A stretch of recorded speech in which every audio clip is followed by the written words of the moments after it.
All right, welcome back, you all. We're getting ready to start strategy 2 of TABE Language M.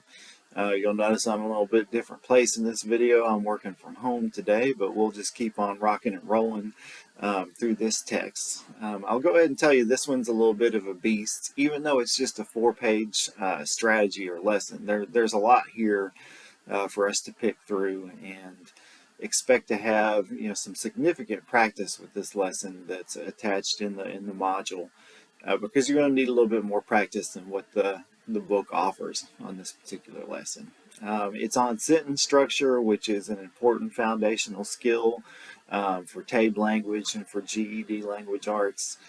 Certainly learning sentence structure is kind of the key to learning a lot of other concepts in grammar. So this is an important lesson. Make sure that if you're not solid on it, that you don't move forward into strategy 3, but continue to work with the practice that I've provided for you. And of course, I'm a resource for you if you have questions. If you don't feel confident about moving on into strategy 3, then let's talk either on the phone, through a Zoom meeting. We can set something up that meets your needs and your schedule to get you back going again. So we'll get started with the lesson. This may be a little bit longer video, 20 to 25 minutes. Feel free to break it up into parts if that's necessary due to your schedule, or if you just need a little break from the work. But we'll dive in here. It's on sentence structure, and we'll start off actually by looking at some new parts of speech. In the E level, if you join me for that course, we looked at some really basic parts of speech like nouns, verbs, pronouns, adverbs, adjectives. We're going to add some things to the list now, some parts of speech that we don't talk about as much but are just as important as building blocks of sentences, of the connective tissue, if you will, of how we put sentences together. So I'll read this paragraph. I suspect I'm going to need to come in and talk about these in a little bit more detail than what our intro paragraph gives us. So we're looking at conjunctions, prepositions, and interjections. A couple different types of conjunctions and a couple different types, or rather angles on prepositions. So conjunctions connect sentences, clauses, or words within a clause. The verb to conjoin is to bring things together, to attach them together. So that's the reference with conjunction, the noun conjunction. We use them to connect sentences together, full sentences, clauses, which are subject-verb units that may or may not be their own sentence, and even words within a clause. And prepositions show the relationship between an object and the word the object relates to. So a preposition will always be followed by a noun or something working as a noun. That doesn't mean it has to directly follow the preposition, but prepositions have objects and those objects relate back to whatever the subject of the clause is. Okay, interjections are similar to exclamations and sometimes indicate strong feelings. Things like, hey, oh, ow, really, well, or even someone's name used as an interjection. At the beginning of a sentence, you're trying to get the person's attention. And they should always be followed by a comma in the sentence, as we'll see when we start to get into it. Correlative conjunctions are used in pairs to relate elements of a sentence. The key language there is that they're used in pairs. So correlative conjunctions come as couples, so to speak, and we don't break those couples up. They end up staying together no matter what. And we'll dive into that as we look at the examples of correlative conjunctions here in a minute. And a prepositional phrase consists of a preposition, words like in, to, after, before, its object, and any words that modify the object. So in other words, things that are working as an adjective to modify the noun that's the object of the preposition. But moving down to the list here, we're going to have some examples of these parts of speech. Some of these are certainly familiar, and, but, for, if, or, since, so, though, yet. Some of these conjunctions you probably remember from the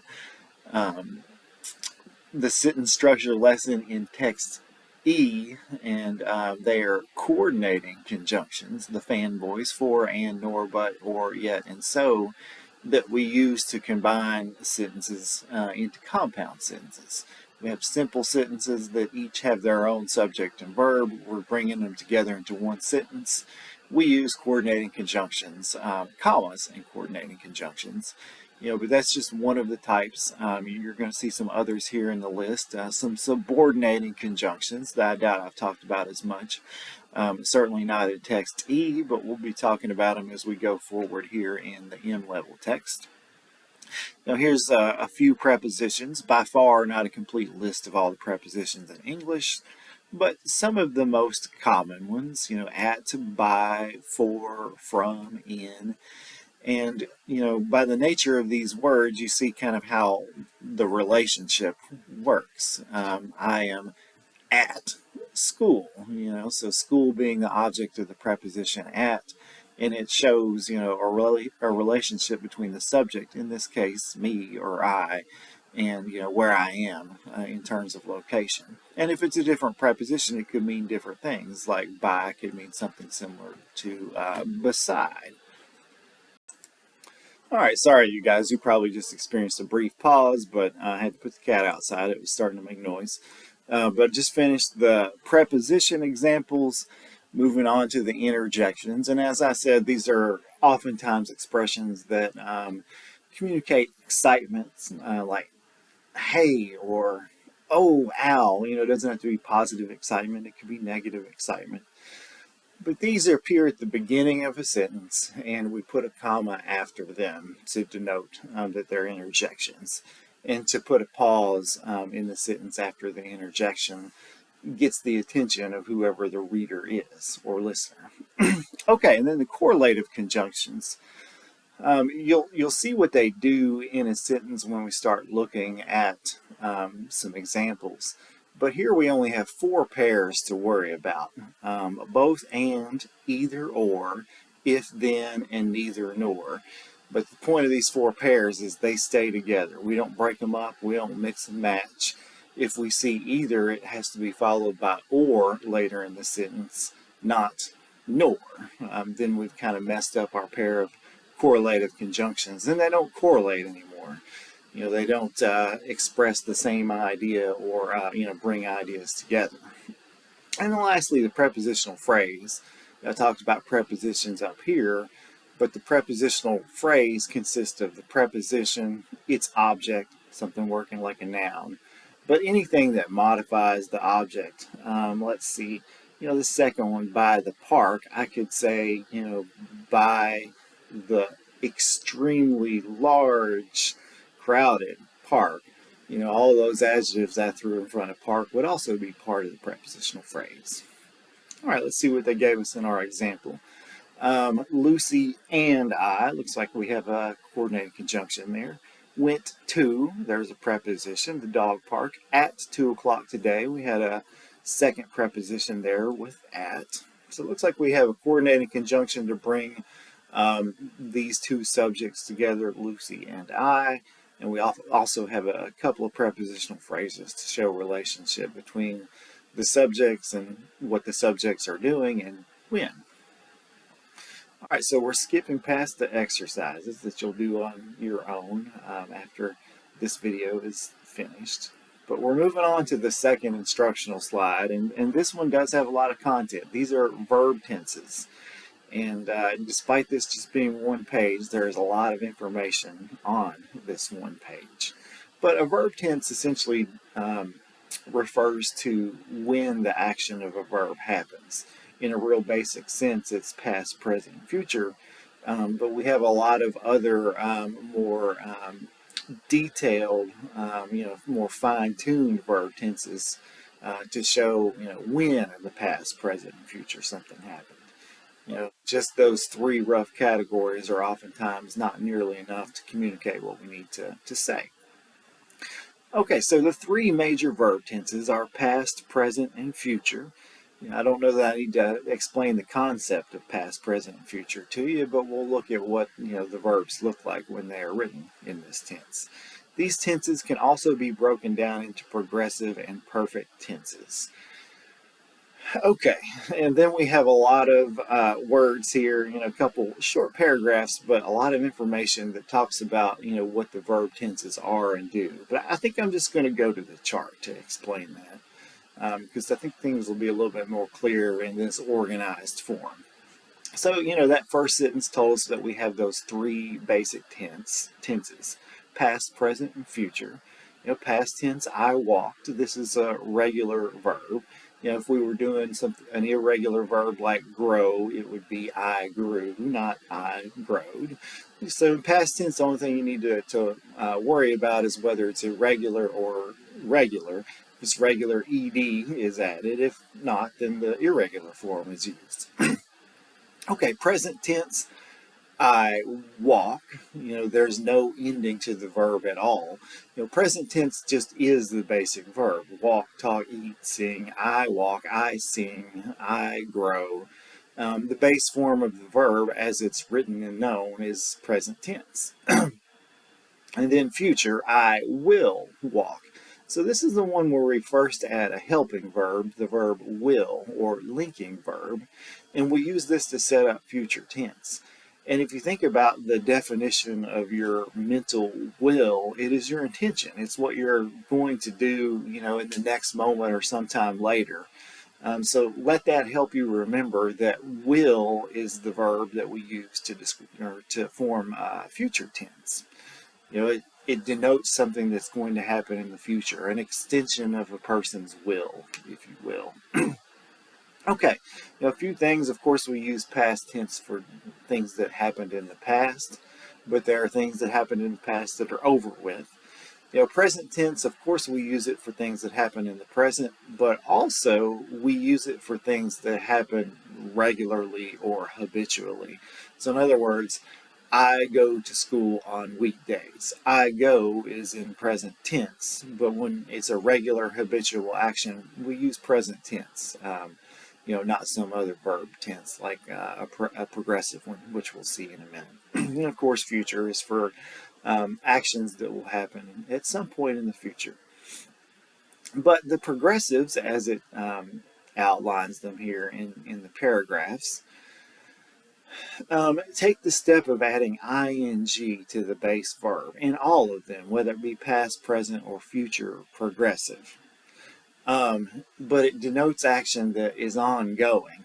So in other words, I was walking. This happened in the past. The verb be we're putting in past tense to show, this happened in the past.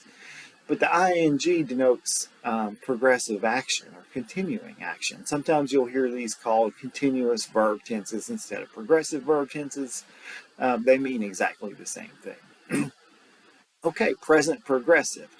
I am walking. See how it differs from regular present? I walk. It's something that could be happening now. It could be just something that happens as a matter of habit or regularly. But certainly in this example, it is indisputable that the subject is walking right now. I am walking. She is walking. It is occurring in this moment and it's ongoing. It has not ended in this moment. It'll end at some point in the future. So present progressive. Okay, future progressive. We form it very similar to just regular future tense. I will. But then we need the verb be in there to connect the future helping verb to the progressive verb form. So I will be walking, not I will walking. Certainly it's going to sound correct to you when you say it to yourself when it's correct. Okay, the perfect tenses use a form of the helping verb have or has. Sometimes it's the past tense form if we're dealing with past perfect. I had walked. We use this one to describe actions that happened in the past, but before other actions have happened in the past. So in other words, I could say something like, before the race started, I had walked up to the starting line. Something like that. Both actions happened in the past, but we want to show that this walking action happened before something else that happened in the past. we often don't know what these verb tenses are called, but we certainly use them in real life in conversation. Sometimes we even use them correctly. Okay, so present perfect, I have walked. See, the difference here is that this helping verb is in present tense. It's have or has, like I have or he has, she has walked. And this is used to denote something that has happened at some point in the past, but it's not important when it happened in the past. It could have just happened. It's used to denote general truth. So in other words, I have studied for the test. It doesn't matter at any point, when the studying happened. It matters that it happened at all. That's when we use present perfect. And then future perfect, we use it to describe something that's going to happen in the future, but before something else. So by the time you arrived, I will have also arrived, or I will have arrived.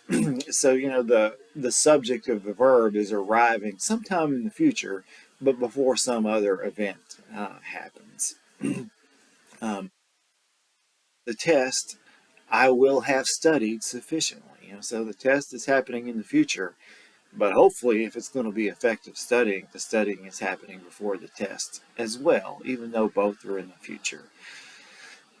There are past perfect progressive, present perfect progressive, future perfect progressive. I had been walking.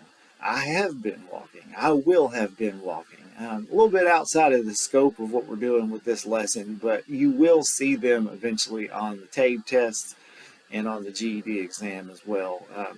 You won't be asked to necessarily identify a verb tense, like which of the following verb tenses is this sentence in, but you'll be expected to correct errors in verb tenses. So in other words, places where the verb tense is inconsistent.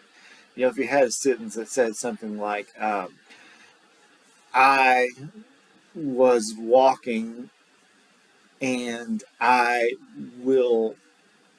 have arrived at my destination.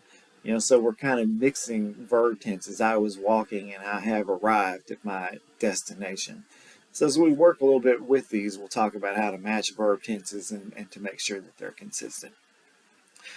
And the last thing that we have here instructionally on this page is a few modal auxiliaries. Definitely not a complete list of them, but modal auxiliaries are used with other verbs to convey voice, tense, mood, and other conditions. The modal auxiliaries are verbs themselves. They are conjugated, in other words, matched up with the subject. I can, you can, they can. But we use these in front of other verbs. I can walk. I can read. Read, walk, talk, all of those are verbs, but we're throwing the modal auxiliary in front of it. Why? Well, to communicate meaning. So in this case, ability, capacity, permission, possibility. You're able to do it. You have permission to do it. May, it also communicates permission, possibility, but also uncertainty that a certain result might happen. And by the way, might is another modal auxiliary. Must, it is certainly stronger than can and may. It expresses, the obligation or that something is mandatory, that it has to happen in order for something else to happen. All right, so these modal auxiliaries have different degrees of meaning. Can is certainly lighter in meaning than must, but your job will be to read sentences, figure out the context, and see which one of the modal auxiliaries that you've been introduced to, these three, fit. All right, let's look at the example and see what they got going on, and then we'll stop and go over the work. Okay, look at the underlined words in the following sentence. Tom can lift the weight, Tom may lift the weight, and Tom must lift the weight. And hopefully you're seeing that there is a progression of meaning and severity of meaning, intensity of meaning. It says these modal auxiliaries change the meaning of each sentence. The first suggests that Tom is able. The second suggests that Tom might. And the third suggests that Tom is obligated. He must do it. All right, so good explanation of the escalating intensity of these modal auxiliaries and how they change the meaning of a sentence in subtle ways. Okay, look at the underlined words in the following sentences. Here we're going to have some verb tenses on display. Next week, Sally will go. That's future tense. We have the helping verb will. Remember, your will is an extension of your future intent. And then the base verb go. On a long distance bicycle trip. By the end of the trip, she will have cycled. This is future perfect tense. Something or a verb tense we used to describe something that will happen in the future, but before another future event, in this case, the end of the trip. Okay, that's all of the verb phrases in this particular example. So at this point, you're ready to end this video and begin working on the 2 pages that go with what I've just talked about. That being, of course, page 11 and 13. And when you've done your best effort on that, then begin the answers and explanation video that'll both walk you through the answers but also explain how to arrive at them. Okay, I'll see you in a few minutes after you've done the work.